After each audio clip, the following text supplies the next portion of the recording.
कधी कधी पाळीव प्राणी देखील माणसापेक्षा जास्त आपल्या मालकांना प्रेम करतात आणि वेळ आली की आपल्या जीवाची बाजी लावून आपल्या मालकांचा जीव वाचवतात। अशाच पाळीव प्राण्याच्या निष्ठेच्या प्रत्येक येणारी घटना गोंदिया जिल्ह्याच्या गोरेगाव तालुक्यातील बोडुंदा गावात उघडकीस आली आहे। अंगणात उभ्या असलेल्या मालकावर अचानक अस्वलाने हल्ला चढवला। हा संघर्ष सुरू असताना मालकाने मदतीसाठी आक्रोश केला।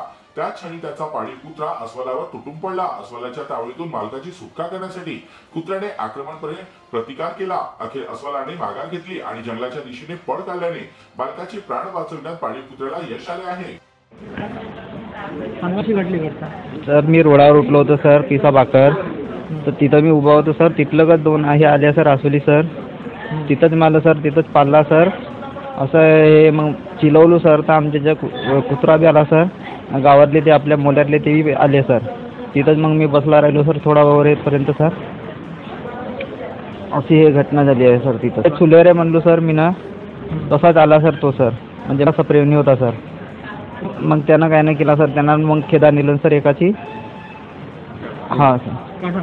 हल्ला म्हणजे सर कुत्र्याला ते तसा धावला कुत्रा सर, तसा ते निघून गेला सर. नाही तर सर मला ते दोन्ही ना पुरा हे करून टाकला आहे ते सर. तिच्या तिथं सर फाडफूड करून टाकला आहे ती सर असं.